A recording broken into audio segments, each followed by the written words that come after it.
Hey everyone, I'm Scott from Myelitis and welcome to another video of Scott's story. I have been a bit quiet with the updates lately, but I finally have a few more things to share, so I thought I'd update you all with a video. So a quick recap from last video is that I had fully tapered from steroids and I had started taking azathioprine, which is also known as Imuran. Everything was going well and overall my condition seemed to be improving, especially with my bladder symptoms, which has caused me plenty of issues during my recovery. So since last video I have started taking azathioprine and tapered fully from steroids, and so far there has been no issues with this. And since azathioprine is an immunosuppressive, I was a bit worried about if I was potentially going to get ill, what would happen or not, and so far I've had no illness from taking the medications, apart from one exception which I'll talk about later. Now, one of the more annoying things about azathioprine, which I've sometimes slipped up on, is having to remember to take 2 tablets every day. So before azathioprine I was taking steroids, and one of the good things about steroids is generally you only have to take them once a day. So you take all the tablets no matter how much you're on in the morning. Now, I developed a habit of taking steroids whilst making breakfast, and now I still do this for the morning dose of azathioprine, but sometimes I do forget to take azathioprine in the evening, and I have somewhat built a habit of taking the tablets after my evening meal, but what I find is that I don't always remember to take my evening tablets out with me if, for example, I'm out of the house for the day or the evening, or I'm eating out somewhere, then I generally tend to forget. So, my question to you who are watching: how do you remember to take your tablets? Do you use something to help you remember to take your medication? And if so, what is it?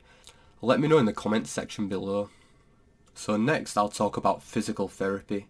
And I'm still continuing with physical therapy, but I have now switched to do 100% strength training, and mostly this is by lifting weights rather than running. Now that winter is here in the UK, the conditions have become very wet, windy and cold, so it's not ideal for running, and hence why I've switched to going to the gym and doing strength training instead. Now, the medication azathioprine, which I mentioned switching to, that doesn't seem to be affecting me as much as what steroids did whilst I was running. I mentioned in previous episodes how when I used to taper from steroids, it used to maybe take about a week or so, but I'd noticed a considerable dip in my performance after tapering every single time it happened. But with azathioprine, even from scaling up from the 25 milligrams a day to 50 milligrams in the morning and then 50 milligrams both in the morning and evening, I haven't noticed any difference in performance so far. Now, since swapping from running to strength training, I have noticed some small improvements to the sensations in my legs, but I'm not too sure whether it actually is the swap that's done this or if it's general recovery. An example of this is since having the transverse myelitis attack, I've no longer been able to feel my phone vibrating in my pocket when I have a text or a call, and it was only very recently, within the last month or so, I've started to notice and feel this again, even though I haven't made any changes to my phone. So whether it's the physical therapy that's helped this, I'm not too sure, but what does happen is that things still seem to be improving. Even right now, even though it's been quite a while since I had my attack, so that's still promising, and I guess it's reassuring that improvements can still happen, even though it's quite a while since that's happened. If you're enjoying the video so far, please be sure to give it a like and subscribe if you haven't done so already. It helps the channel grow and lets me know you want to see more of these types of videos in future. So the next thing I have to update you guys on is that I caught the Beerbug in November, and the Beerbug is the current virus which is going around the world and infecting everyone, and so I'm hoping you know what I mean by that. And the reason why I don't want to mention its name on YouTube is that YouTube used to restrict and not share videos where you mentioned the Beerbug's proper name. I presume to stop false information, so I'll play it safe and just refer to it as the Beerbug from now on, just so you know what I'm talking about. And although I was immunosuppressed due to the azathioprine, I really only had 1 or 2 days where I was really ill, and that consisted of having cold and flu-like symptoms and the continuous cough. But after a few days, all those symptoms quickly passed, and it wasn't any different from your typical cold. Now, during that time, that few days of where it was particularly bad, a few of my MOG antibody disease symptoms did get aggravated, such as the pressure points in my body turning to aches and having a lot of brain fog more often than normal. But thankfully these symptoms did not last long, and they quickly returned to normal after those couple of days. I did also lose my sense of taste and sense of smell, but this took a lot longer to come back to normal, around a month or so after having it.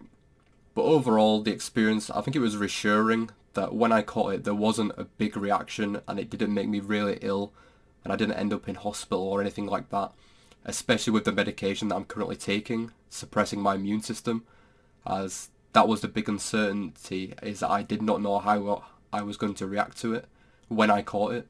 And this whole experience has basically reduced a lot of my concerns if I ever end up catching it again in the future. And generally what I've heard from other people's perspectives who are diagnosed with MOG antibody disease, who have caught the Beerbug, is that they've had mild reactions. There was also a research paper released late last year which talked about MOG antibody disease and NMOSD patients in Turkey who were infected with the Beerbug, and that mentioned that they had mild reactions which was similar to what the general population experienced.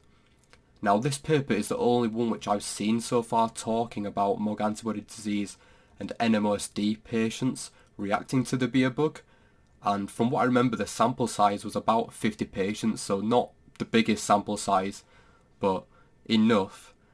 And what I can say is that I think my experience was quite similar to what the experiences described in this paper was. However, I'm not saying that will be the case for everyone.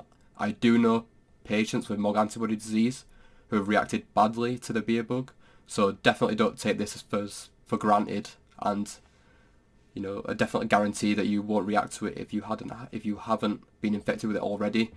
So just remember to keep yourself safe and follow the guidelines where you are. It tends to affect people differently, so just play it safe and make sure you look after yourself. So the last thing I have to update you guys on is a neurology checkup which I had on December the 10th. So there I went and had another face-to-face appointment with my neurologist at an outpatient centre. And there I basically talked about what my symptoms currently were, that I feel like I'm improving, although it is very slowly and very small improvements which seem to happen over a long period of time. And there the neurologist, he took a blood test where they're going to check for MOG antibody disease antibodies, so the cell-based assay, and usually this takes a few months to come back. In the past, the last two have taken at least 2 months to come back. And then I've also been booked in for an MRI scan, and this will probably be a long while due to current waiting lists here in the UK on the NHS.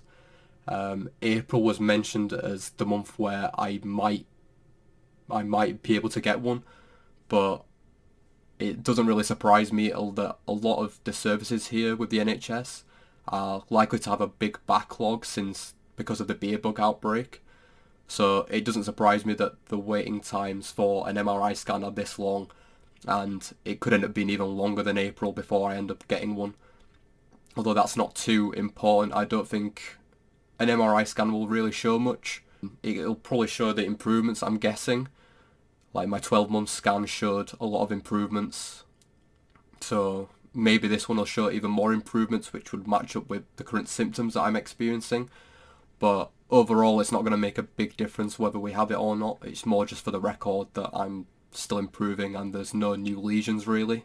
And I still haven't heard back from the results from the MOG antibody disease blood test, and like I say, that's not surprising. The last two that I've had to have taken a few months to come back, so I'm expecting at least that for this one, if not even longer, due to the Beerbug outbreak.